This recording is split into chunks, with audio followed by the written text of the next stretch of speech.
একটা সাপকে বাঁচাচ্ছি। এই যে সাপটা জালে বেঁধে গেছে, তো সাপটাকে রেস্কিউ করা হচ্ছে।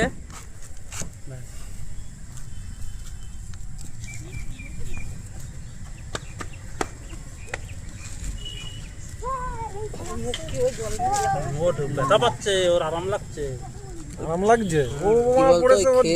পেটে বাঁচাচ্ছে, বুঝতে পারছে, দেখেছো ঠান্ডা হয়ে গেছে।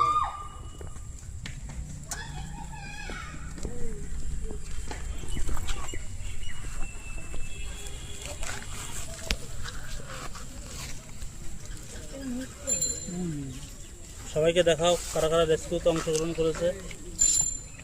এই যে সুব্রত সাপটাকে রেস্কিউ করছে, ও খুব ভালো কাজ করছে একটা। বাহ, ভেরি গুড। সাপটা চলে গেল গাইস, দেখতে পাচ্ছ।